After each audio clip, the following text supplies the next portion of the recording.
Sounding good? Doing it right now. How did I sound? All right, check. 1, 2, 1, 2. Cool. I think you sounded pretty clear, bro. Check 1, 2.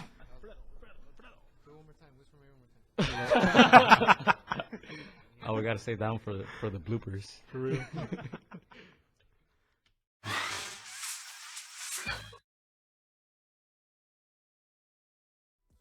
Turn it completely off. You don't want to get copyrighted.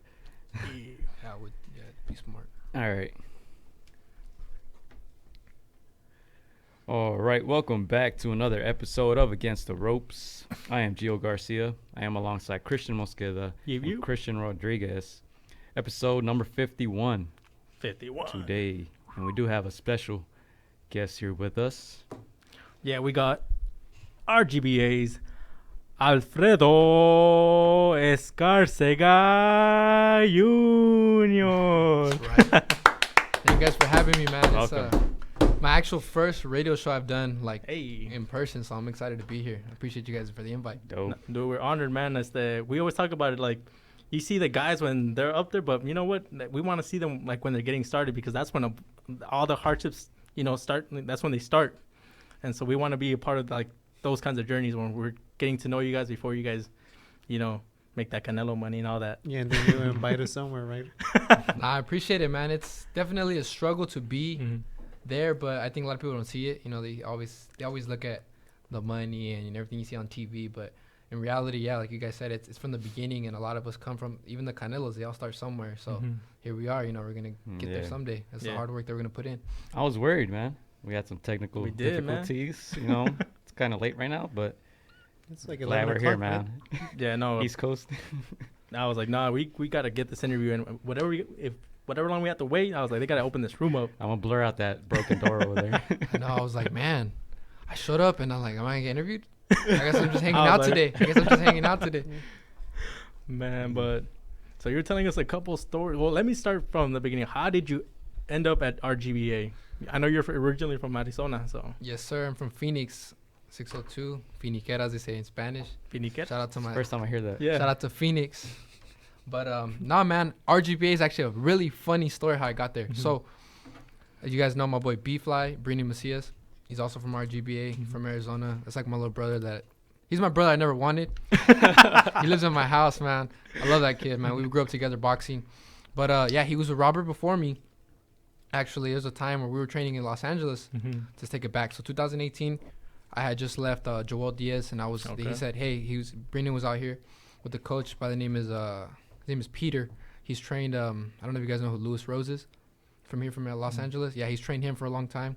And he's always been involved with B since he was an amateur. So he goes, hey, I'm going to train him. He said, and B-Fly was telling him, hey, you want to come out here and train with me? So we came out here, I tried it out. We ended up going separate ways, as in, with the coach. He's still really big involved in our lives.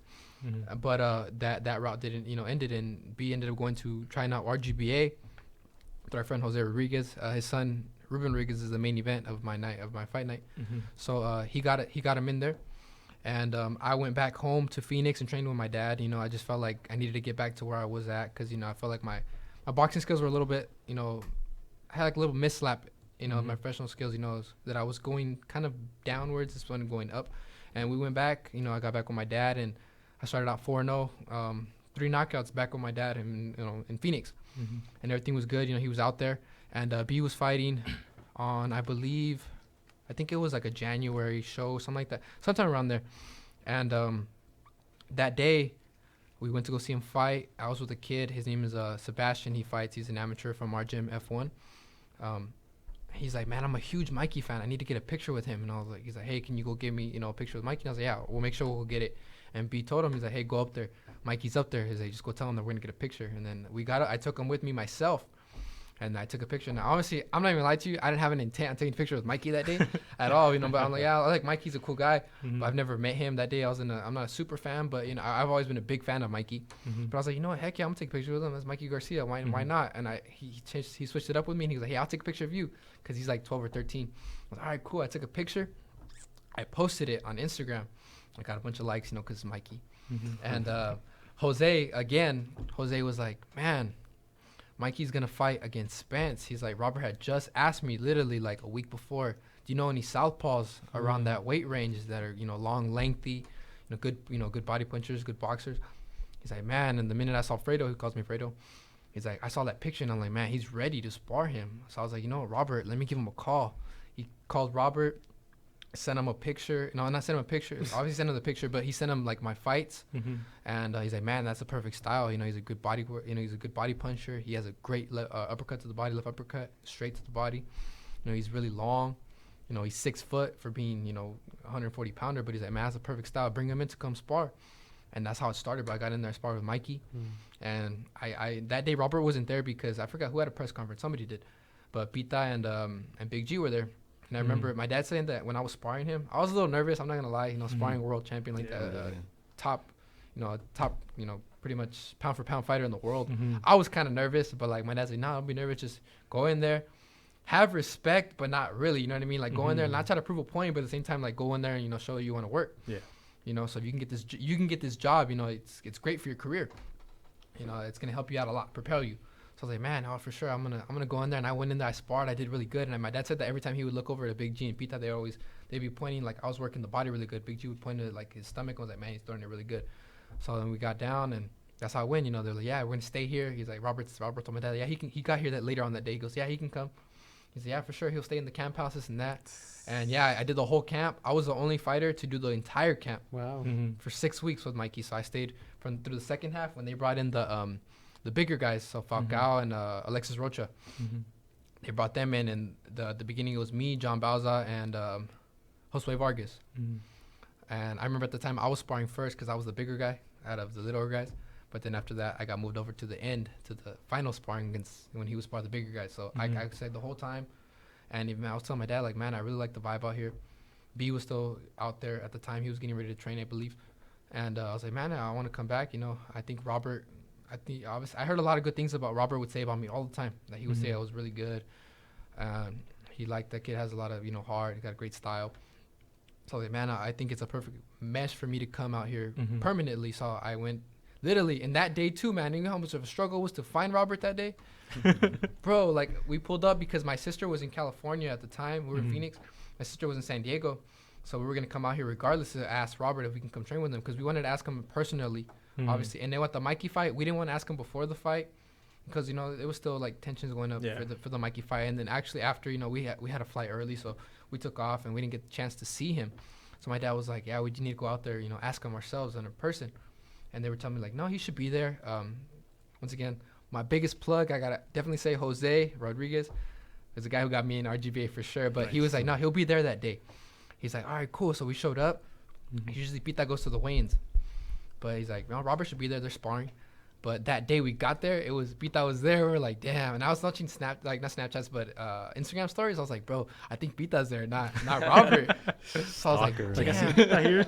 I was like, damn, I don't think he's going to be there. So we showed up to the gym, and he wasn't there. Pita's like, oh, no, he's over there with Eric De Leon. He's got a fight at the OC, the hangar. So, like, we're like, oh, shoot, we're already out here, bro. We might as well. This is our one shot. We got to go out there again. So we drove all the way out there, and I talked to Robert that day. I have a picture from Instagram. Like, yeah, like, hey, I want to join the gym. He's like, oh, no, and this and that. He was like, well, I never invited you personally, right, because you don't have a manager, nobody else that we can, like, interfere with, any other trainers. I don't want any problems. Like, no, man, this is my team right here. My dad, me and my dad, this is my team. So, okay, sounds good. We'll get to work right away. And that's how we started, bro. Like, that's how I got into RGBA, and I've loved it ever since. I've been in the camp house since January. Now we're in August, so it's been about 8 months. Damn. And it's been a great fit. I've been out there working, learning, and pretty much just having a great time. Obviously it's boxing, so it's not fun like people think. We're not out here having fun. We're not having a great time. We're in training camp. But the part that I'm saying not having fun is because I'm learning and I'm getting to spar a lot of great fighters. So it's definitely a great experience for me. Yeah, what's something that you learned from sparring Mikey? Oh, Mikey? Bro, I did 40 plus rounds with Mikey. I learned so much from that guy.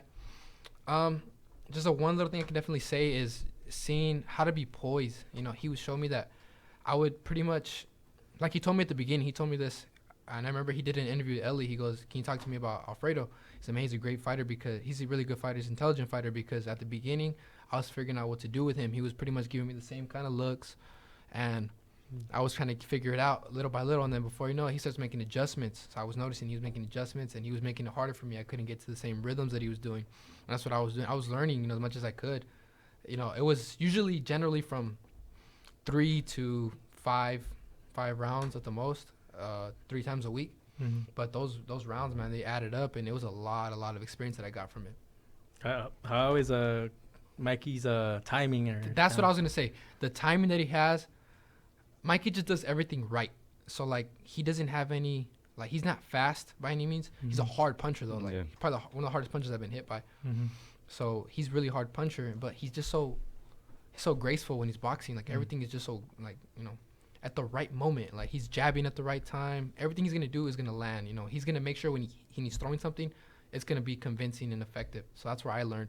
And my defense got better for sure. I was moving. I wasn't trying to get hit with those punches. Mm-hmm. And that's just the way I was doing, man. I was bobbing and weaving, using my distance, using what I was supposed to do. The tools that I was supposed to use, I was bringing them out. And I think Mikey brought them out even more in me when I was sparring him. Yeah, you know what? I don't mean to cut you off, but I want to talk about your next fight because you did say you're going to call your boy, right? Oh, you're B-Fly. right. Yeah, all right. My boy B-Fly. So that fight is what, September 6th? Yes, sir. September 6th. You're fighting Andrew Rogers, who's 4-7-1. And you said your boy is going to be on the undercard as well, right? Undercard as well, yeah. You want to talk about that fight that's a little exciting. bit? That's an exciting fight because we've only fought one time together, considering that we've grown up, in the amateurs together. We used to always fight in the same amateur cards, but as a professional, we only fought one time. That was in Tijuana. That was his debut. So we haven't fought in a card together. This is our first card together. It's pretty exciting. Obviously, it's in California. We're not at home yet. I have yet to fight at home in Phoenix yet. But this one's exciting because we're going to have pretty much the same amount of crowd. Bring the people out, have a good time. And he's going to my dad's going to be here.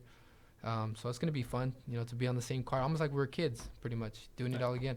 And Ruben, who's the main event, I think I'm the co. So that's another guy I grew up with. Obviously, I told you his dad is the one who got me into RGBA. So it's like, we're growing up together. We've grown up together all this time. And for all of us to be here together, it starts to pinpoint like, man, like this, we're really trying to make it. Yeah. To me, my question is, you said he's like a brother to you, so you guys are very close. So maybe anything that happens to him, it affects you in a way. Oh yeah, man. So, definitely. So to me, how do you keep those emotions in check? Let's say something doesn't go maybe his way. Yeah. And how do you keep that from affecting you? It doesn't affect me in that way, but I would definitely say this. I don't get nervous when I fight. I get nervous when my friends fight. I'll be honest with you, like when he was gonna fight this last fight, bro. He was in Texas with my dad, so I was on the phone. I was literally in a Costco on Instagram, on Facebook Live, oh, bro, I was so nervous, and like I'm yelling into the phone. People looking at me all crazy. It's 'cause I get I'm nervous, when I'm going to fight. It's like, I got this. It's in my control. I'm gonna handle this. I'm gonna handle this work. But when somebody else doing it, I'm like, bro, like it's not in your control. Gets me nervous. Well, I mean, he got, 2 draws in a row, right? Yeah, man. You said the last one was kind of... horrible highway robbery. Ask Mikey, bro. Like, he was pissed when they called that decision. He was mad. He told my dad straight to my dad's face. He's like, bro, he looked really good. Like, he came out. He looked amazing in that fight. He was in great shape. The best shape I've seen him in a long time. And I think this fight he'll be even better shape. He's the one that just texted me. He's like, man, I'm so tired, this and that. I'm like, man, you don't got to make weight. Man. Do you have a prediction for his fight, for that one? I'm predicting he'll get a knockout. He's looking strong in the sparring, and the work that he gets over there in Phoenix is really, really good. Hear that, B-Rabbit? Knockout. B-Rabbit. We gotta give him a call, man. I know you're trying to get me to do it. Yeah, whenever you can. So that's in San Bernardino, right? Yes, sir. San Bernardino. I forgot what the location is called, but is it a club event center? Yeah, club event. They just got me tagged in a post, so I'll check it out. I think it's club event center. Yes, sir. It says doors open at 6 p.m. Yes, sir. Club event center, San Bernardino, California. Who can the people hit up for tickets? Shoot, all of us, man. You can hit up any of us. You can hit me up for tickets. You can hit B-Fly for tickets. You can hit Ruben Rodriguez for tickets. Anybody that's on the card, they got tickets. So the bigger crowd, the better. Obviously, we want to put on a show, so that's what we're going to do. And this is promoted by Garcia Promotions, right? Yes, sir. Mikey Garcia's, I don't know if it's his second or third show out here. I think it's his third out here. And he's already had 2 in Dallas, so I guess it's at least his 5th show. Nice. And it's successful, man. I think the last one was pretty good. Yeah. What's something that you noticed from these events, or from what do the Garcias bring to these promotion events that you've noticed that they bring themselves, like their presence, or like maybe like just in general? In general, yeah. They bring a good family atmosphere to it. I think it's always fun. Like when I got done fighting last time, I had a good time just chilling. You know what I mean? Everybody wants to see Mikey. People love Mikey. There was lines just to go take pictures with him. So I think that's just what it is. I think they bring a really good family atmosphere. And obviously the last fight was for a big cause, was for Isaac Kalunga. Yeah. But I think the same time, like the fight before that, it was really packed as well. So I think either way, like people like to go be a part of it, not just because for the boxing point, but I think because like, man, like Mikey's there, you know, and he hangs out with us, and he doesn't make it seem like he's better than anybody else. He has a good time with everybody. He takes pictures of everybody. So I think that's what it is. I think Mikey, Fernando Vargas. It's a community-based type of event. Yeah. So it's a fun event.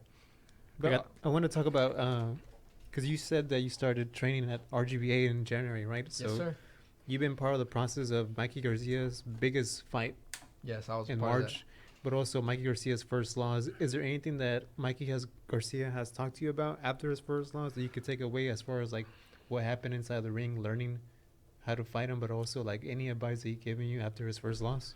I haven't personally asked him because Mikey's a very busy guy. When he pops up in the gym, he's just but you can see from just looking at him. I think from looking at him and seeing where he's been, I think he's more or less. Obviously, people think, man, you lose. You know, you're undefeated. I think from what I've seen around him is that he just gained, not just in boxing, but overall, like everywhere in his life. Like he's really, really growing. And I think for his next fight, I think he has big expectations for himself. So obviously, people are waiting for him to come up with another fight. Yeah. Even in the gym, we're like, bro, when was Mikey gonna fight? Mikey's gonna start training. Like, is he gonna fight soon? So I think he set himself high.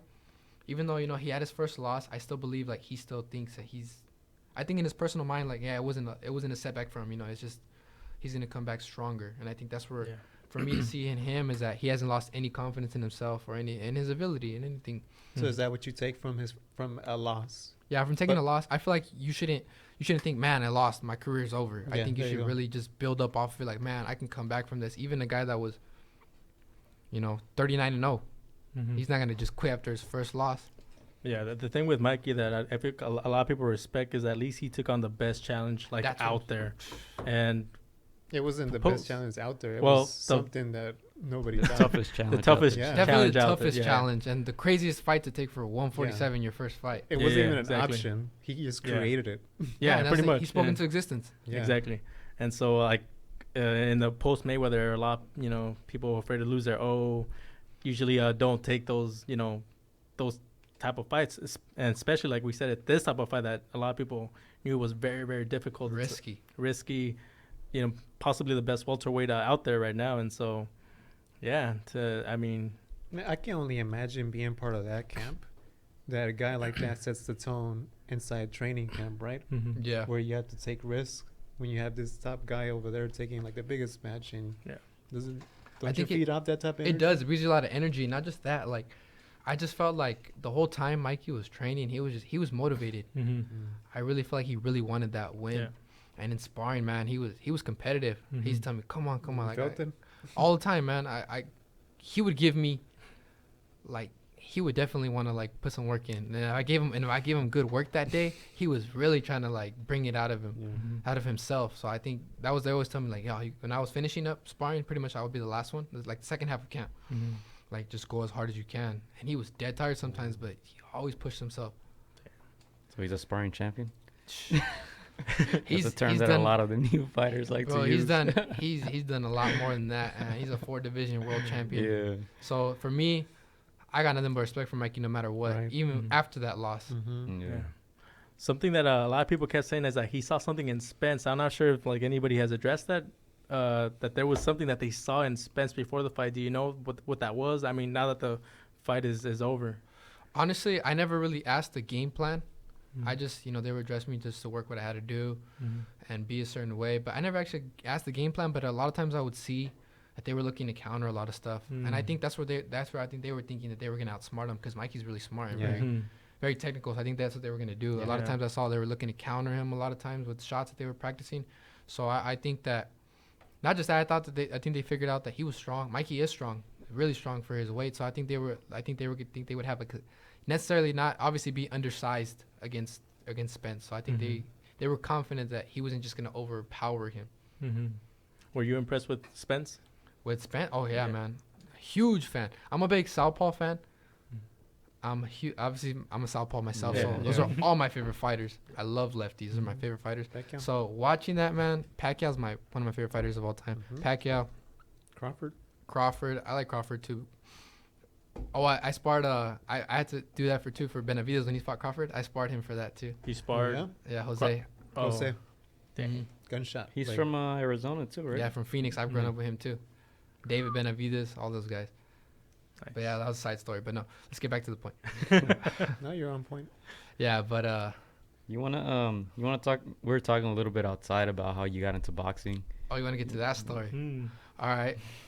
Yeah, well, that story, man. Like I told you, I think you would have asked me when I was a kid. Obviously, before I started boxing, I'd ever be a boxer. I'd probably be, man, you crazy? What are you talking about? I don't want to do that. But yeah, my dad put me in the gym one day. He said, "Hey, man, you're gonna learn how to defend yourself. Because how much you're getting bullied, getting beat up by kids." I'm like, what are you talking about? I never been bullied or beat up by any kid. I'm asking, did it happen? That's why. No, man. That's how I'm like. Tallest kid in class. No, like, I'm the bully. Right? I was like, man, I never been bullied. I never had no problems. But he's like, nah, just to make sure I want you to be a tough, and I get pushed around by anybody else. Like, all right, whatever. So your dad was into boxing? My dad loved boxing since I was a kid. I remember we used to always watch fights. Remember I was telling you about that? Yeah. But yeah, man. Literally, he just said, yeah, we're gonna go to the gym because my uncle was actually he had just fought his first amateur fight like probably a month or so before. So that gym that he was going to, it's called Sonny's Boxing Gym. He said, hey, we're gonna go check it out. Let's go. We're gonna put you in the gym and see what happens. You learn to defend yourself no matter what. All right. I didn't really want to go. Well, I had no option. I was like, bro, it is what it is. I gotta go learn how to throw some 1-2s. You didn't like any other sports? How old were you then? At the time, I was in third grade, so I was about 7. At the time, I love sports, but I was really athletic. I've always been a lefty. Honestly, man, I wish I would have played sports. That's the thing I was saying about boxing. I never played any sports because of boxing. But no soccer, no basketball. No soccer, no basketball. I started playing t-ball when I was a kid, so I think I could have been good. Ball. I think I could have started playing. I was gonna start playing. I played tetherball in elementary school. See, told you.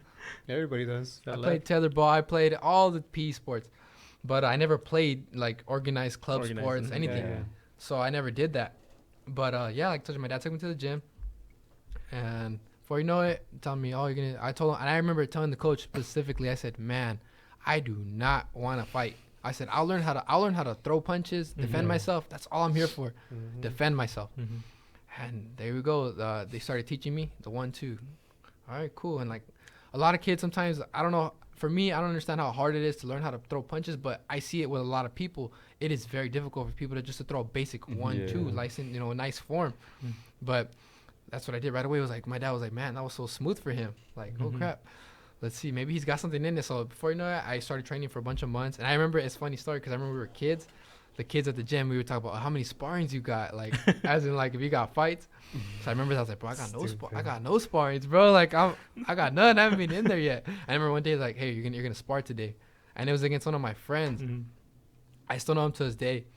His parents actually went to my fight. They're really close friends with my parents. They came with my parents to my last fight, and we got in the ring and I put my gloves on. I was like, man, I'm about to spar. And I threw it was just body shots that day, so I was like, oh, this ain't that bad. Like, it kind of hurt, but it wasn't that bad. I was like, all right, cool. And I was landing some good little shots. And then I remember they put me to spar the next time, like the very next day. You're going to do full sparring. I was like, whoa, this is kind of scary. I'm nervous. And there was always this kid. I always tell the story. There's a kid. His name was Frank the Tank. That's what they used to call him at the gym. I was like, bro, that kid was like a little bully. There's always that one kid, huh? Yeah, there was that one kid. I was like, man, I don't want to spar him. He sounds kind of scary. But now they put me in with him. I handled my own. And before you know it, they're already talking about. I was liking it. So at that point, I'm starting to like it because I started sparring again. I was like, bro, it's not even that bad. Like, punches are cool. I'm hitting people. I'm doing my thing. And from there on out, man, it just grew. Like, months were going in. I was sparring all the time. And they're like, oh, we're going to get your book now. I'm turning 8. We're going to get your book. Oh, I'm going to compete. Like, heck yeah, this is happening. Like, my dad was excited about it. I got my book. I remember my first fight was at 55 pounds. Dang. 8 years old. I won my first fight. A lot of people don't win their first fight. I won it. So I got the win. It was a 1 minute, just 1-2 the entire fight. I guarantee that's all you saw. Like the whole fight, it was just 2 kids doing that, and like, but mine were straighter, so they were landing. Yeah. Knocked them out, or? It was a decision. Hey. So how did that compare to your first professional fight? Oh, compared to, I was super nervous when I was first an amateur. It was way different. Because they always told me this, you guys know who Slim Urbina is? She's a professional boxer from Phoenix. Mm-hmm. She's like 9-0. She signed to Zafner. Well, I've known her for a long time, too, from Arizona.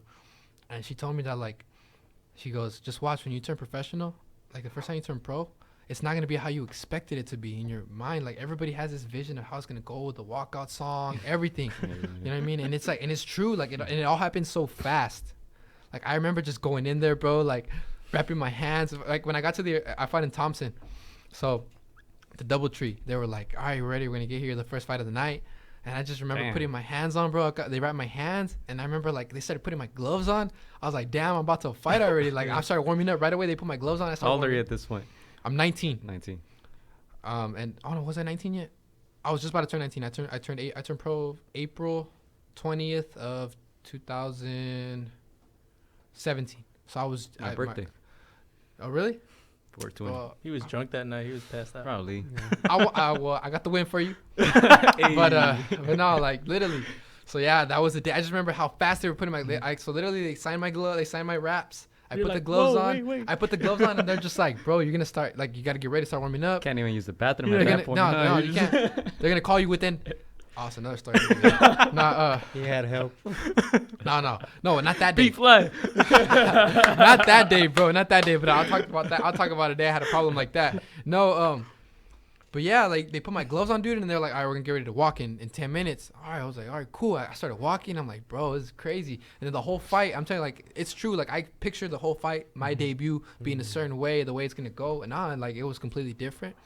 But it's a learning experience. So I was like, man, it's pretty cool. Like I said, when I got done fighting, I was because I got the guy I fought, his name is Mario Aguirre. Hell of a fighter, bro. He loses, but, like, he puts up super great fights against all the prospects. My respects to that guy. He lives in San Diego. That's my homie, actually. Shout out to him. But I'm telling you, he's always in shape. He put up a good fight against me, and I took him on my debut. A lot of top fighters, if you ever seen if you look at their box recs, they fought him later on in their career as they were already coming up. So he's a very, very tough fighter. And he had braids. I just remember because he was shorter.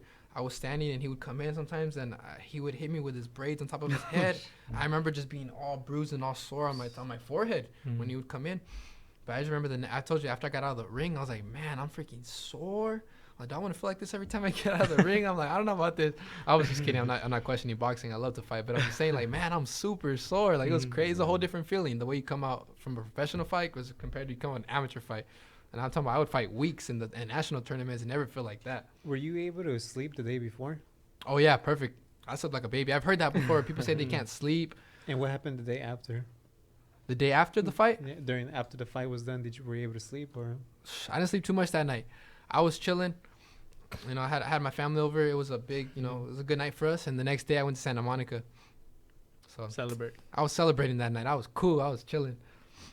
You look at a lot of the records, like, that's deceiving at times, right? Oh, especially in those 4-rounders. Oh, yeah. And you see a guy, I remember my dad was telling me when he was still pick out my fights at the time, he goes, man, you got to look at the opponents because they'll send you opponents. And then, like, well, his record might be 0-8, but you got to look at, he's 0-8, has never been knocked out. Yeah. And he takes all these guys to fights. So it's like, bro, you got to be careful. Like, and I learned that a lot. Yeah, if somebody's 0-8, that tells you that he is not willing. He's not going to give up at all. That's what I'm saying. Yeah. Like, and think about it, he never got stopped by somebody. So, like, yeah, they could be 0-8, but you don't know who they're 0-8 against. Exactly. Or as opposed to being 8-0, you don't know who they're 8-0 against. Yeah. You know what I mean? Because there might be, like, guys like this guy that are fighting nothing but, like, undefeated, guys that are, getting polished for something, something big. And so they're getting experience from that. Experience that maybe these guys that are barely started don't have it yet. And so, gotta be careful there, right? Exactly, but you always gotta be careful. You always gotta remember. Yeah, like you said, records are very deceiving. So like if he's 7-15, he still has 22 professional fights. Yeah, and he's got experience. Yeah. Wow. Like there's some guys that I fought in, actually, when I fought a couple fights in Mexico, bro, they fought against a lot of guys. Like there's a guy, I think his name is, I forgot his name, but he's got a lot of fights. Cias? I think it's Cias. Yeah, him. He's fought like world champions. He's fought a lot of guys, and like they don't stop him. Like that's a guy I went 6 rounds with him. Yeah, a lot of fights, man. 13-37. That's what I'm saying. Like, look at draws, but if you look at if you look at like the names in, there's some good names in there. Like I think it's like Devin Haney, a couple guys in there. I forgot who he fought, but he's fought some good guys. Yeah, he has. Oh yeah, Haney. Yeah, Haney fought in TJ. Yeah, I'm telling you, it's wow. I think that's where he started. But it's crazy, man. Literally, boxing is you always. Some people always say like, oh no, he fought a bum. Bro, you can never fight, man. Keyword fight. Anybody that goes into the ring, bro, deserves respect, no matter whether 0-40 or 40-0. You know what I mean? You gotta always respect the fighter, because like you said, you know, it's a dangerous sport, and you never know who you're getting in there with. Exactly. Again, like these are 4-round fights, 6-round fights. You know, not a whole lot of time to, you know, get it going. Yeah. Some of these judges are just like chilling. The fight is going on. They're just like. I've never actually seen that side of the. I never paid attention, bro, because I'm getting ready. Or when my friends are fighting, I've never actually paid attention to it. But I've heard, man, there's some things always going on out there. Catching butterflies. Now something we do call them out here and there. So I'm like, yeah. I think I'm in the camera. My mic was in the way. Yeah, look at that media training right here. For real. On the spot. What's up? And you were telling us before, right? You don't get nervous around cameras. Oh no, man. Like I said, if this is what I want to do and I want to become big in this sport, I gotta be used to having cameras around me. Professional entertainer. All right. That's what you got. Exactly. That's what we do. It's for entertainment business. And we're talking about Broner, right? He's gets so many opportunities. Yeah, because of his personality. You gotta think about it, man. That guy sells just because of who he is. Yeah. If he fights next Saturday, I'm gonna watch it. Next Saturday. I'm saying, you're gonna watch it regardless whether you think he's gonna win or not. You're still gonna watch the fight. He's one of those guys, like, and we talked about it before, like in the ring, he probably has ticked off a lot of people, and people that are gonna say, I'm not gonna see him no more. But then you see him get on camera, say something dumb once again, or something entertaining, something silly, something. You wanna watch a fight, and then you're like, I kind of want to see him again. Like, so yeah, entertainment is the name of the game. And we talked about this not just being entertaining inside the ring, but outside the ring. Maybe that ring entrance, maybe like these side interviews, like what are you doing on your social media, like. And your appearance, right? We were talking about the Lakers trunks earlier.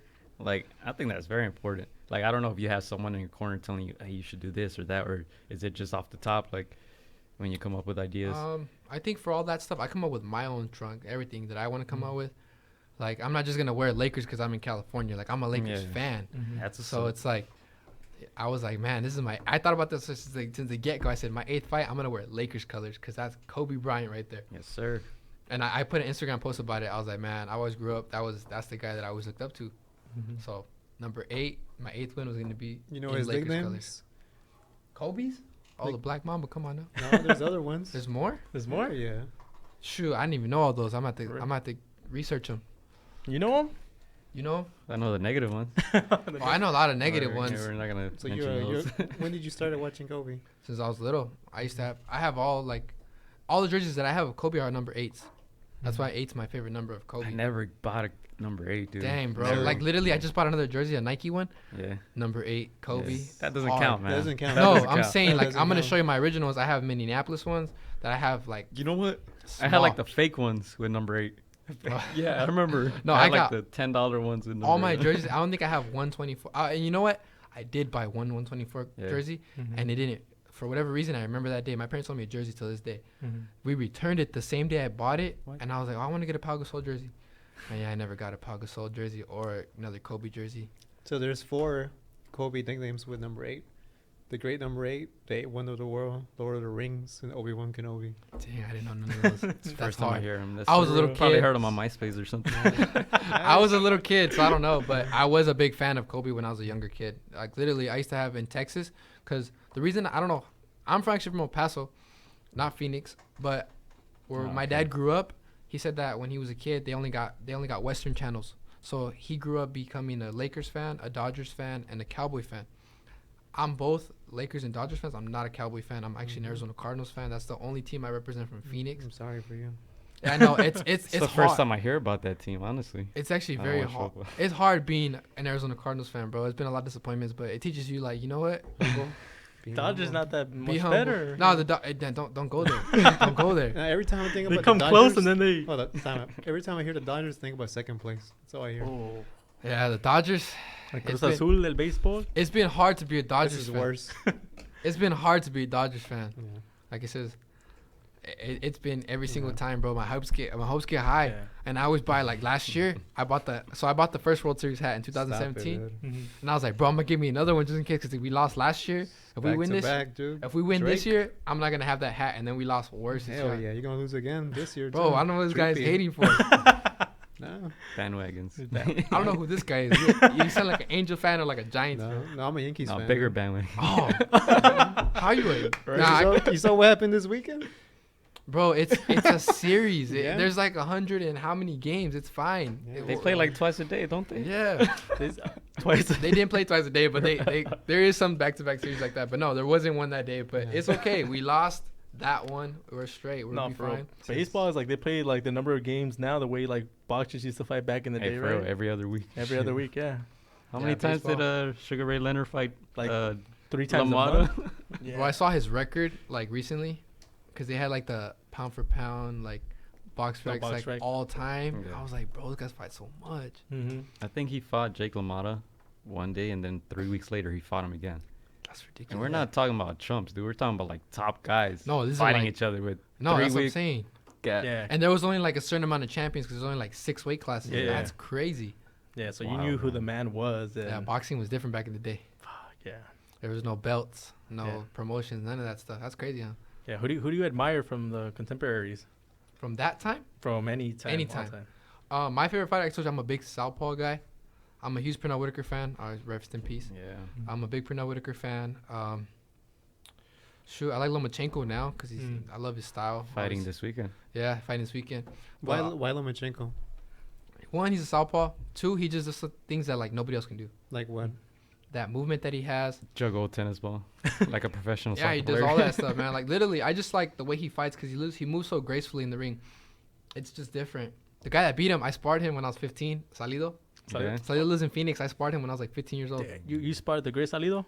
Mm-hmm. Dang. Hall of Famer, man. Hall of Famer. I sparred him, man. Literally, like. Oh, don't even get me started on that Hall of Fame list, yo. But I sparred him when I was 15. It's crazy. I was tall. Oh yeah. And I hit him with 2 good shots, and I remember like he got mad. I was like, damn, I got scared. I'll show you. I have a little video. But I got scared. Oh, you have video? No, I have like just a clip where I caught him good. Boom, boom. And like, man, I remember he got mad. Like in the video, it cuts off where like I can see he's actually gonna start coming at me. I was like, oh shit. Like, wait, you were 15. Was this 6? Okay, was this after or before Mikey fought him? No. Yeah, I might have been. I don't remember. I was like a freshman, so that was like what I graduated in 16. So let's go back. 13. I was like 13, 12, 13. I think it was around that time. Maybe it was around there. Yeah. I don't know. He was getting ready, and that guy is so competitive. I remember because I ran as a mountain called South Mountain in Phoenix. A lot of boxers run it. I remember like he ran in a full sauna suit, bro, and like I beat him because I'm really fast at running. I was running cross country at the time in high school, and he got mad. He's like, man, no puedo alcanzar ese güerito. He was pissed because he lost to me. He's like he wanted to do it again, but I never got to run with him again. But cool little story. He did get mad, and I think in sparring too, he was a little heated about my 2 straights that I caught him with. Yeah. Matter of fact, you know what? Because I'm talking about him, you're gonna see him. Yeah, pull it up. You can see what I'm talking about. Oh shit. No, like, no, I'm not gonna say anything because I was 15 years old. Like, when I hit him, I was like, oh shit, like, dude, he's about to get mad. Like, and he really did. And he hit so hard. Like, I remember I had the full, like, I don't really wear the bar anymore, but at the time I was wearing the bar, and he had 16-ounce gloves. I was like, bro. So we're about to see footage of Salido fighting a minor. Yes, sir. Fighting a minor at the time. Why am I not surprised? It's legal in Mexico. Yeah. It was in Arizona though, so you know he could have been charged for it. Gotta check this out, man. Here we go. 2 left hands right there. Which one are you? The one in the softball. The one with hair. The tall one. Oh. Damn. Was that 1 or was that 2? Because I hit him with 2 in a row. So it looks like he was punch drunk. Bro, that was 2? Oh, he's probably drunk for real. Here, watch it. That guy steals beer from the liquor store. Allegedly. And he doesn't pay. Watch. True. I'm wearing the blue headgear.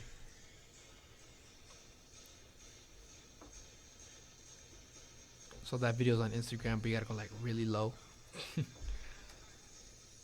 And like if you see at the end, he starts coming up like I was like, oh man, I messed up. You mind if we show the cameras? Check it out. I'll put it. Damn.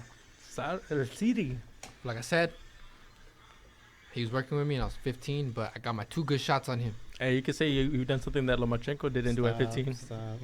No, that's not true. I'm not saying that. I'm not saying that at all. Make sure to follow Alfredo Escarcega. AE.JR. .jr Instagram. A lot of people call me that all the time. Like when B Fly's live, I know we gotta call him pretty soon. But when B Fly's live, he's always like, "Hey, where's AE.JR at?" AE.JR. Yeah. I'm like, bro, my name's Alfredo. I need to get a better name. I need to get a better boxing name because people don't remember that.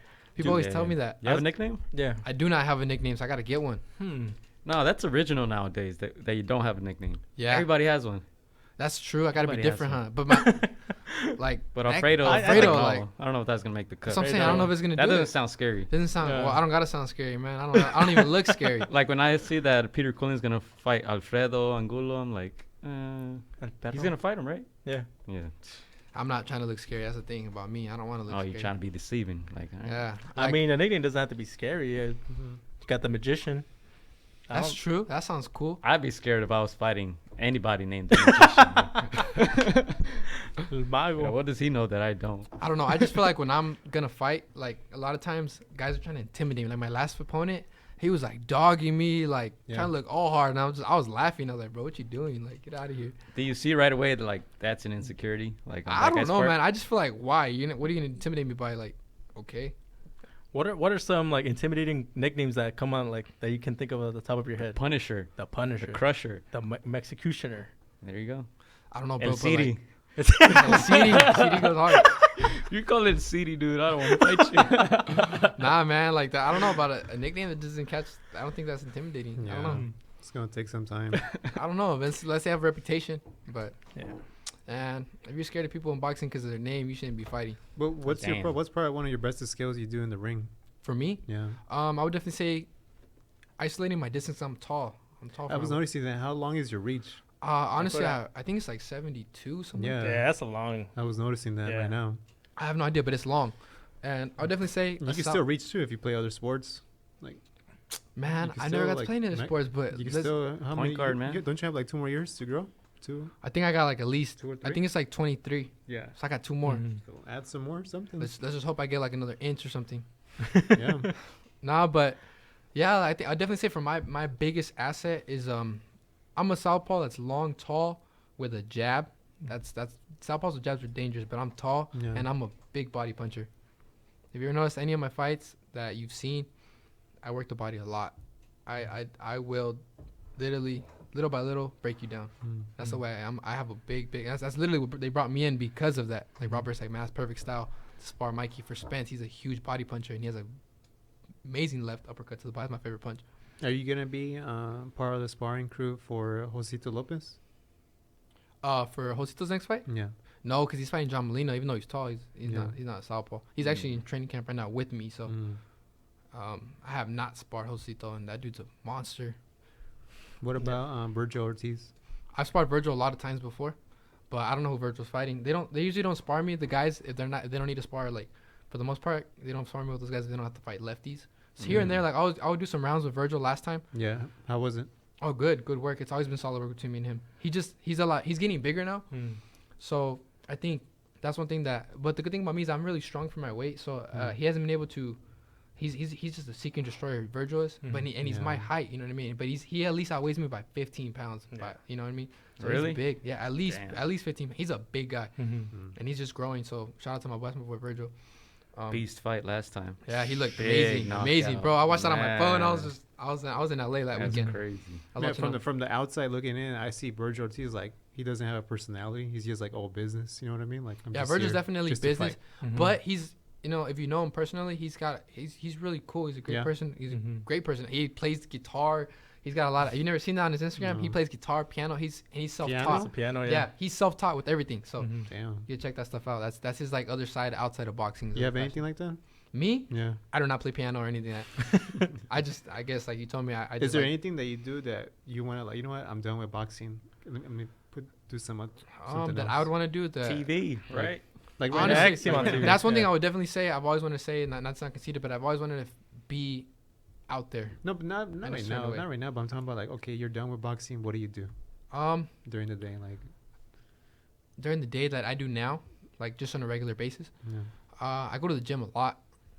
I gym rat? 24/7, bro. I'm in Yeah. the gym like all the time. I'm talking about. Just sometimes I also go to the gym. Mom's like, "Why are you going to the gym again? Like, you're supposed to be resting." I'm not gonna go to work out. I'm just gonna mess around. Yeah. So I have a good time at the gym. I work out a lot. I work a lot of my friends out. The beef like, huh? Yeah. When he was training, I'm telling you, when he was training for his last fight, I got like 2 days off, and I was already in the gym training with him, working him out, strength and conditioning, stuff like that. So I like to do a lot of stuff like that. Yeah. I'm big on fitness. How important is it to have different dimensions as a fighter? Talked about some fighters that are one-dimensional, easier to figure out. How important is it for you to have different dimensions? It's Because some guys make a career out of just being one-dimensional. It's because I feel like those guys that do it they're just so good at what they do. Yeah, and like Deontay Wilder, right? Yeah, like exactly. Like they just got their style. Like they got something about them that just. But they're very good at that. Yeah, at that one Just thing that they stick to do. it, yeah. And so like I can't blame Deontay Wilder is like the hardest puncher in boxing. Come Yeah. on now, that guy hits you one time. I would never want to get hit with that guy. Yeah. I don't think anybody. I don't think anybody would. Like, I won't even be here I think anymore. nobody listening would want to Yeah. get in there. Like I would never want to get hit by that guy. So like I said, like he's got his thing. He's a hard puncher, or like somebody that's like really strong. Like Salido, think about Salido. I think he's got a lot of skill, but he actually does have skill. If you think about it, even though he look like he's not like a fighter that's gonna fight like all intelligent and box and do different things, but he's doing things in his own way that I couldn't do. You know what I mean? Little holding tactics, different things that the average viewer that doesn't notice that as a boxer. They're just seeing the punches, but like the little things that I would notice, or you like if you guys are pretty deep into intelligent with boxing, now you're gonna notice stuff like that. Like man, he's doing this and that. Like that's pretty smart. Yeah, I like the dirty tactics he used against Lomachenko. One thing I do like is when they hit you on the hip. Like a lot of those guys do it, like Chavez and Salido, because they're not really gonna call it, because it's even if it's below the belt. Yeah, Like I like that shit. Putting your weight, like big guys, they're real good at like using their weight just to. You don't have to do punches, but you're just holding you and just holding you down. Like holding somebody, wrestling with somebody gets you really tired. So think about it. You're a lot bigger than them. Just put your weight on them. You're gonna tire them out. Just that's the best way to do it against them instead of him doing it you, right? Yeah, for me, like what I've noticed myself that I've done really well too when I have aggressive fighters. I'm a good inside fighter, even though I'm tall. Generally, people say like my fight, like Big Juice to me, like your fight is outside. That's your fight. It's everything's simple there. But when it gets down to it, I can get down and fight. You know what I mean? Like I'm good on the inside. I have good inside work. Obviously, it's a little bit more crunched up space for me, but you got to be able to do stuff like that. And I think for me, when I'm fighting guys that are real aggressive, I generally like to, hold my strength and hold my ground. I don't like to go backwards and run from fighters like that. Like, I want to prove a point where, like, hey, you're not going to be pushing me back the whole fight. Yeah. And I've done that actually in my second, third fight. Like, I fought a guy that only fights at 47, and he's a big dude. And they swore that he's from Tucson. I fought in Tucson. I was in Arizona. They swore that I was going to run the entire time. Tough fighter. He was definitely way bigger than me. I fought him at 38. And he normally fights at 47. So credit to him for getting all the way down. Yeah. But he came in that night. He told my dad, like, to his face. He came in that night 163. I came in at, like, 147. Bro, I had never been, like, hit. Like, he hit me with, like a shot to the body, like a jab hook. And I felt it so hard. But, like, I obviously, the way I fight, like, I'm not going to just back down and run the whole time. Yeah. So I definitely boxed. But I walked him down. And I think I got the guy's respect like that. Because like you said, being one dimensional, I could just be a straight boxer. Run. But that doesn't sell tickets. Like, people don't like to see that. As much as, like, I love boxing and I could definitely just sit down. Like, I could sit down and watch a Lomachenko fight and be like, damn, that's amazing. Yeah. The average viewer is not going to like that all the time. Sometimes people do, but most of the time. Has there been times where when you're fighting, you get carried away with the fans? I don't. They put you in a position, like, where you start screaming. I don't. Honestly, I've never had that. I'm sorry, I didn't mean to cut you off, but I've never had that situation where I've gotten, excited about the crowd. Honestly, dude, when I'm fighting, I only hear like 3 voices that I recognize ever. One, my trainer, my dad. Well, my dad's in the corner sometimes, but the times that he hasn't been in the corner, I've recognized my dad's voice. And there's another guy, I gotta shout out to him. He's just a guy from Phoenix, named Olmedo. He's always at my fights, and I always hear his voice no matter what. Yeah. Like, he went to the fight with the Pancho fight. I heard him across the ring, bro, yelling. Like, I was like, I was with his son. And you met him. He took a picture with him. That's his son. Okay. I was like, man, I hear your dad. He's like, no, you don't. I was like, I swear I just heard your dad yelling. I recognize his voice. This picture, like, this like Mexican dude just yelling like crazy. Like, and I always hear his voice. Out of very few people outside the ring, I can hear like 3 people that I recognize their voices. Alfredito. Yeah, he's like, use your jab. He was in English. Use your jab. So I always hear his voice. What are some of the biggest challenges you've had so far in your career? In what aspect? Maybe either inside the ring or outside the ring. Maybe stuff that people don't know about. Inside the ring, I haven't been challenged yet to where I can say like, man, I've been knocked down. Hurt. I haven't had that yet. But my thing, I think, you know what? I take it back. My biggest challenge is this right here. My cut. Damn. And I had that my second fight, 8 stitches. Dang. And Is I that remember the first time you've been cut? Yeah, literally the first time ever. I fought 150 amateur fights, never got cut. Two fights. How did you feel when it happened when you got cut during the fight? It happened in the first round, and I was like, it happened. I felt it open up. It was a headbutt, and I just remember feeling it, bro. And then I just remember the blood. How does that feel when the blood comes? You can't see. It clogs your eye. So picture like just yellow, like clogging your eye. I couldn't see anything, and I just remember it was Jack Reese. Jack Reese is like accidental headbutt, and they go to the corner, they wipe it off, like he's good. Let's go back to fighting. That's the ref you want. Those type of fights. Oh yeah. Reese is like, and literally, I remember I dropped the guy at the end of the first round, and I got back to this corner, and that's when Joel was training me at the time. He goes, "Oh no, don't worry about it. It's all cool. You're good. It's small." I was like, "Don't worry about it." I was like, "All right, cool. Sounds good." I'm chilling in the corner, like I wasn't that bad. You know, they pretty much do what they got to do. They get their job done. It never bled anymore. So I go on to win the fight, whatever, and I'm walking in. It was in a really nice hotel. It was in Santa Monica. It was like some Sugar Ray Leonard Foundation fight, and it was a Golden Boy show, I think. And I walk into the hotel room, not the hotel, I was walking through the lobby, and I go into the elevator. And the elevator was, it's a really nice hotel, so it was all glass, all mirrors. Yeah. I walk in there, and I step in there, and I'm like, bro, I was like, what the heck? Like, I looked at my cut, and I'm like, you told me it wasn't that bad. He's like, we can't tell you that because you didn't act like that. Damn. I was like, oh, you're right. And I just see my eye, like kind of hanging down. That's crazy, man. And I got stitched right then and there. It was crazy.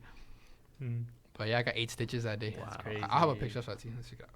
I don't want to see it. Bro, you should check it out. Just check it out, bro. It's not that bad. You won't throw it. That's what they told you. Nah, I was like, man, that was a huge cut. And I have another little one on the side, but in my 4th fight, but it was a smaller one. It wasn't that bad. It's like, there's the big one, there's like a little cross on the side, but that one's not that bad. I'll see the cut. Let's see it. So I want to see if I would have freaked out. What changes more, when you see your opponent with blood or when you have blood on your face? Neither. Blood doesn't scare me, bro. It's just blood. That's good. Like at all. Like that's the thing that told me that I was so composed when I got cut that I didn't panic, nothing. I was just like, oh damn. When I got cut, I was like, oh crap, like I just got cut. But then I remember he just wiped it down. Like, oh, all right, it's not. You don't go into shark mentality when you see like your opponent with blood. You're like, oh, I gotta get on him more. Not really, because you could just have somebody's nose bleeding. It doesn't mean anything. That's why people are like, or like yeah, just something just random, like even a cut. Because the guy headbutted me 2 times and he cut himself in the fight. So it just happens. I don't really see blood as, unless it's like where you're at the point where like it's going into, I would say like I haven't been in that situation, but like in like the bigger fights when the guys have cuts and they can't see. So like I would go after that if I saw that in my opponent, like he can't see his eyes, his blood's going to his eye, because I personally felt that you cannot see when the blood goes in your eye. You can't see nothing. It's just clogged up yellow. Look, there's my cut right there. Oh yeah. Bro, would you get scared if you saw that? I would.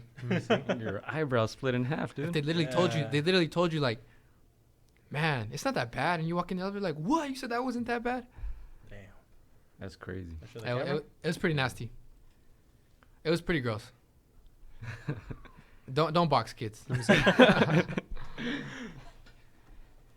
Wow, it's pretty bad. It's open, dude. It was huge. It was How long deep. did it took to heal? You get suspended 60 days. 60 days. I don't know exactly how long it took me to heal, but I got the stitches in for a week, and you take them off the week after, and you actually have to wait 60 days to fight. Yeah, you get suspended by the commission 60 days to fight. I don't know how long it is to spar, but generally it's like a little bit of time. 60 days to fight exactly. Were you afraid that they were gonna stop it, or you're like in the moment, dude? I think it was that bad. I didn't know what happened in the moment. I was just like tripping out. I was like, because they told me like it's not that bad. So right away I was like, I'm cool. It's not that big a deal. Yeah. But if I would have saw it in the beginning, I wouldn't have panicked. But I'm saying like, man, to think how big it was, that's pretty. Yeah. That's gutsy for me not to get scared. It definitely showed like grit in me. Yeah. What are some of the biggest things you learned when you were training with Joel Diaz? With Joel, he's very definitely come forward, prove a point type of coach. He's got a high energy. He definitely puts a lot of effort in the fighters and working out. So like we would run every morning 5 in the morning all the time. We'd always go run. If you ever noticed, you have him on Instagram. He takes him to go run like the sand hills and stuff like that every morning, 5 in the morning. So he definitely puts a lot of effort into training for sure. So definitely, it got me in shape. What's the toughest part about training for you? Toughest part about training for me, like for a fight, is definitely the weight loss and the weight cut. But this time around, it's been pretty easy. But it still is. It's sacrifice, man. You can't do everything that you want. You can't eat everything that you want. Like right now, I can't be like, man, you know what? It's 9:17. I think I'll squeeze it in and out right now. Like I'll be fine. You can't. So you gotta wait. Shout out to the chef once again. Also shout out to her. Yeah. She's got skills. Nice. Instagram coming soon. She needs an Instagram. I'm gonna try to talk her into it. So what is your prediction for your fight? What you're trying to make a statement, get him out of there, get rounds in, or 9th professional fight, right? That's my 9th professional fight. I just want to put on a good show again, whether it's a knockout or it goes the distance. I want to make sure that I get my job done, and I put on a good show doing it because I had a great last showing. Obviously, I got a stoppage in the first round. It's hard to top knockouts every time, but for the most part, that's obviously I'm going to go in there looking to hurt my opponent and, get a win. Nice. Do you guys do posts? I know it's early in your career. Do you guys do post-fight interviews at these events? Oh, they do sometimes. I got a couple with Ellie. Ellie's always interviewing, so he's on it no matter what. Yeah, we get post interviews. Whoever wants to ask me stuff. I've gotten a lot of requests to be on different things. I just haven't. Every time I get asked to get on the show, I'm never in California. So I'm always like, man, I got lucky. Yeah, this time last time around I was here and I got it set up. So definitely got to get out here and do these a lot more because it's about the exposure and getting out my personality to the fans. I'm not just a fighter. I'm not a robot. I'm not just gonna box and that's it. You don't want to be like a lot of these guys who have 25 pro fights and have no following. Yeah, have no following. Exactly. So I definitely want to show that. Show my side. My personality side. I'm not. I'm not a cocky guy by any means, and I'm not like a. I'm not like a quiet person by any means. I definitely, like he told me at the very beginning, he said, you can talk, I can tell. So I'm definitely a talker and I'm definitely a personality, that's for sure. Yeah. We were talking about it earlier too, how when Chris was at the RGBA, you guys did an interview when you guys were, when Mikey was getting prepared to fight Spence, and you weren't camera shy at all. You're just like natural, and that's refreshing because a lot of guys, even if like just talking to them, they're just like very quiet, shy, I definitely think that I've learned that just by being around it, especially becoming professional and getting into the business now and showing that it's not just about fighting anymore. It's an entertainment business. At the end of the day, like you're like talent, so you got to be able to go out there and be versatile, not just in boxing. You got to be versatile and not be one-dimensional even on the camera and in the ring and all kinds of places. You got to be able to show everything and be able to be different, not just the basic fighter that everybody sees, man. He's just a boxer. He's mean. That you can't talk to that guy, or he's cocky and he's going to talk all kinds of smack, this and that. Like, I just want to show. Definitely people always tell me be humble. But I'm not trying to put on a part for anybody. I'm just trying to be myself. What's something that people don't know about you that you would want people to know? About me? That's a good question. You don't play piano? I do not play piano.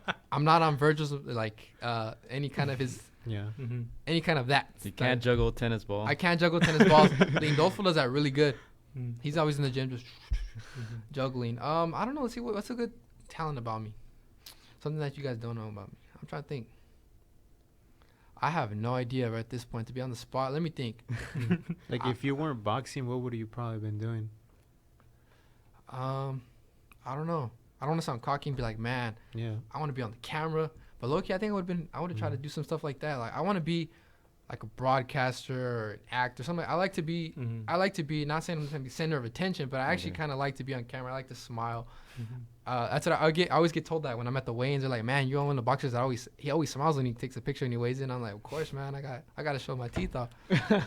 Hey, we gotta, you never know, Slice Stallone. He always, needs people to do like some acting, right? He's gotten Victor Ortiz. He's gotten who else is the homeboy from Creed. Hey, but my real dream, like profession, I wish I would have been a baseball player. Yeah. And I'm a left-hander, so I probably could have been good. I always tell myself that, like, man, I would have just played other sports. You never would have known.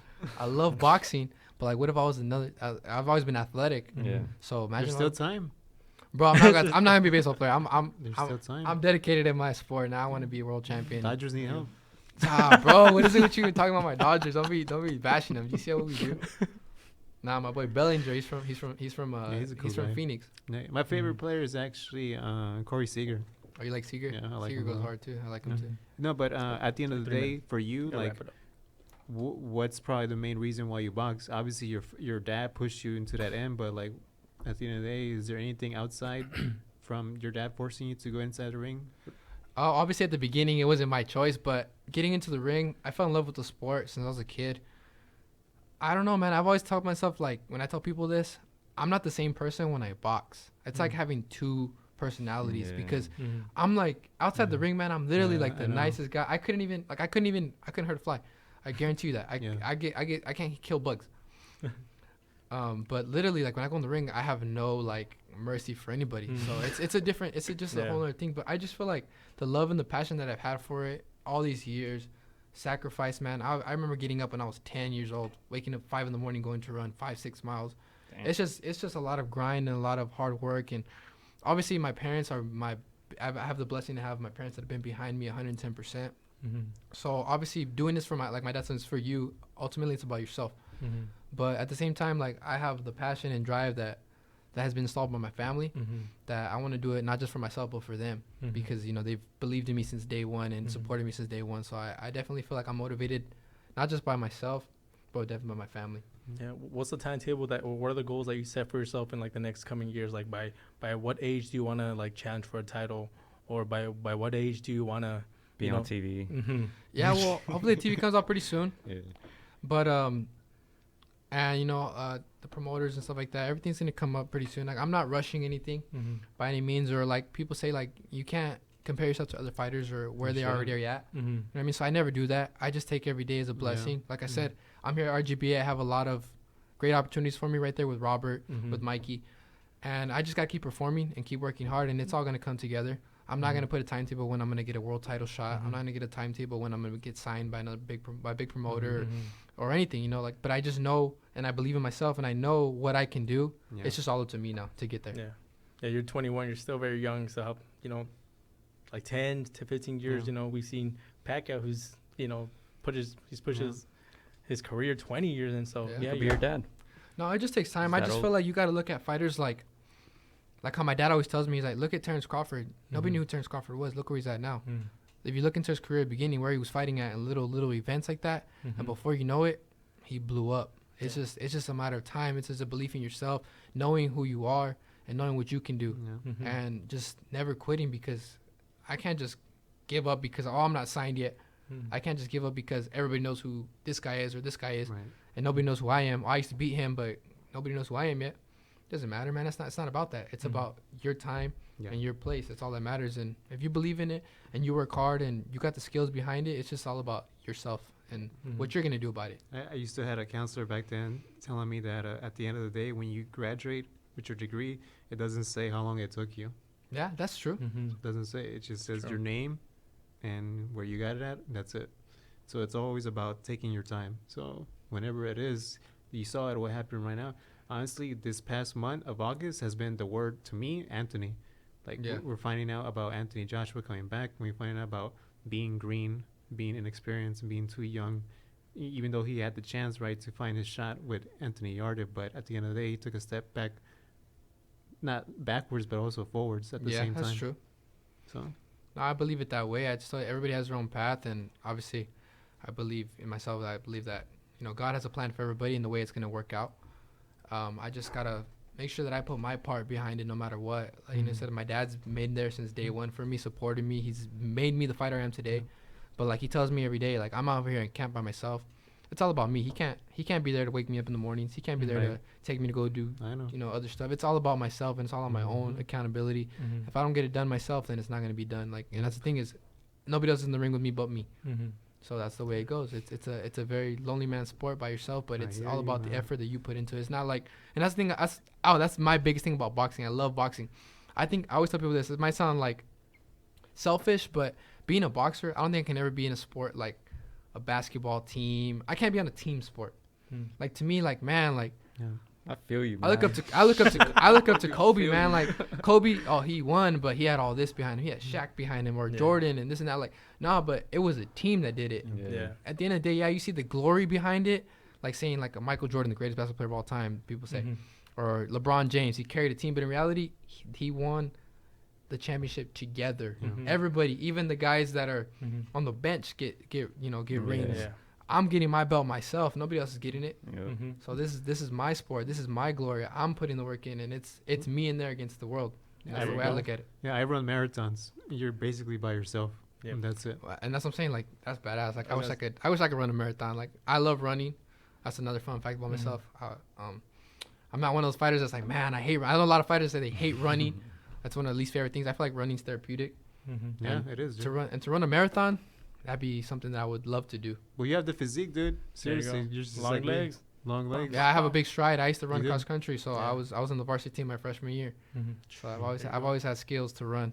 Yeah, my teacher and during 9th grade and 10th grade always kicked me out from gym to do cross country afterwards, and I never went because I was dedicated to the Lakers because I wanted to watch them and kick out 9.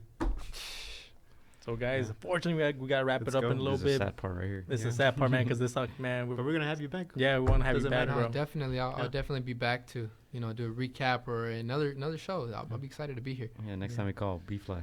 Yeah, I forgot to call him this time, but poor guy. Yeah, we forgot to throw him in there. He's probably where can people follow B-Fly at? Yeah. B-Fly is B_fly 300. Shout out. And me is AE.JR. So. See, we didn't even have to ask him, dude. I don't like this shit. That's the way it goes. You guys gotta check me out. Like I said, it's all about promoting yourself, marketing yourself, and obviously it's a poor man's sport. And like I said, all the prospects don't make it right away. You know what I mean? It's not like baseball, basketball, where you instantly a millionaire overnight. So like I said, I'm taking my time. I believe in myself. I know how good I am. The world has yet to completely see who I am. The people that know me in boxing know what the skills I got. But now it's just about to go out there and show who I am as a fighter. And little by little, I'm gonna get there. And you guys are gonna, you're gonna be like, man, I interviewed him before he got there. And I definitely believe that it's gonna be like that. And I said I trust the process. I trust in God, and I trust in everything that has got me to this point. I know it's just gonna be better from there. And your fight, September 6th? Yeah, September 6th. You guys can check out my fight. You can check it out on my Instagram. I'm gonna live stream it, but I definitely would love to see you guys there in person in San Bernardino, California. I'm from Phoenix, so I'm getting as many people as I can from Arizona like I did last time. But I have a lot of people that want to come check me out here in California. So if you want to hit me up, hit me on Instagram, I'm gonna have tickets, and we're gonna have a great show out there. Definitely a lot of top prospects from RGBA, myself, B-Fly, main event is Ruben Rodriguez, a couple other guys that are fighting from our gym. A guy from San Bernardino, his name is Leo Ruiz. He's a really good 154 pounder, and another kid. What's his name? Ivan Garcia. He's a new guy to RGBA, but he's a hard puncher. So he's the guy that he's 5-0, 5 knockouts. So he's definitely a big puncher. So it's gonna be definitely exciting night of fights. So if you guys gonna come check them out, we're gonna be there. And if you don't, you're missing out. It's gonna be fun. I'm excited.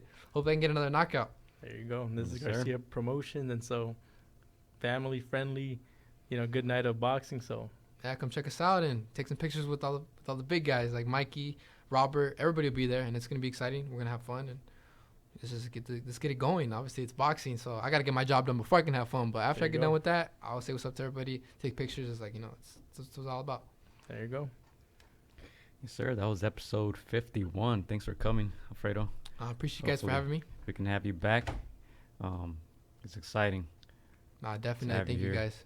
To see what you're gonna do next.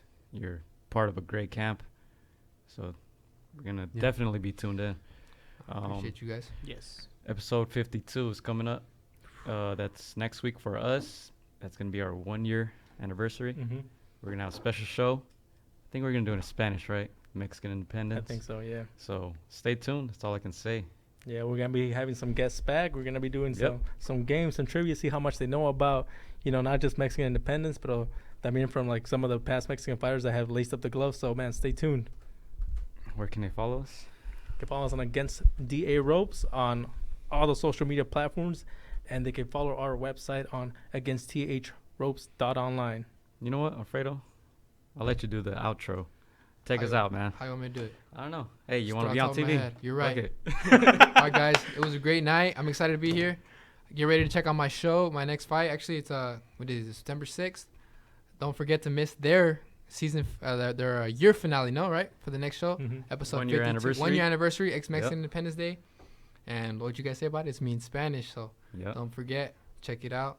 Don't miss my fight. Don't miss their next show. You can follow us on social medias, all outlets, and let's get it going, guys. Have a good night. Yes, sir. That was it. Vámonos. Let's drop the headphones real quick.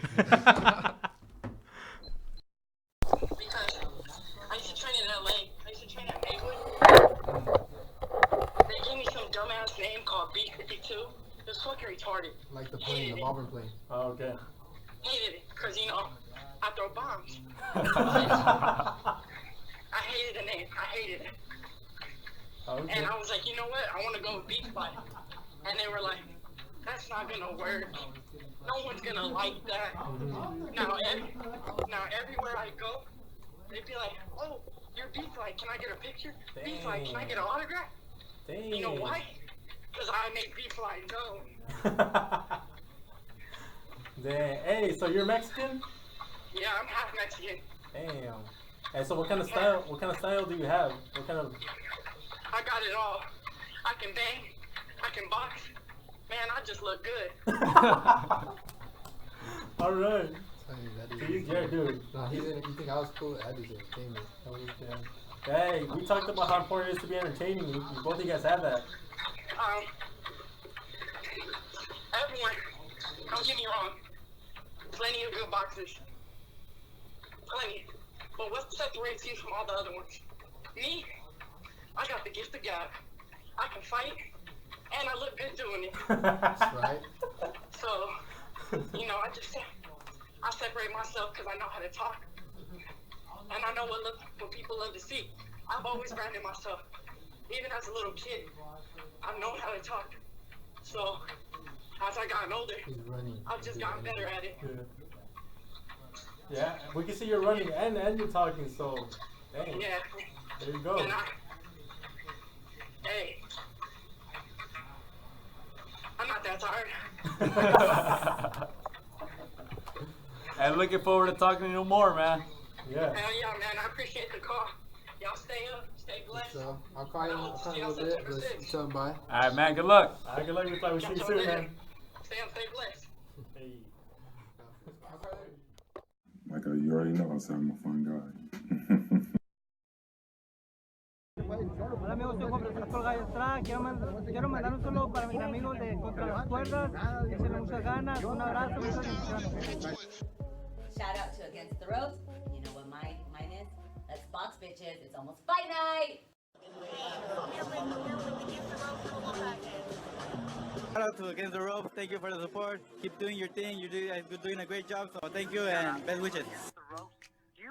Huge shout out to Against the Ropes. Shout out to Against the Ropes. Thank you guys for the interview and hope to see you guys soon. Against the ropes, always doing the right thing. Shout out to Against the Ropes, man. I appreciate you guys for having me, taking the time out y'all day. Against the Ropes, #1. Freddie Roach. Thank you very much.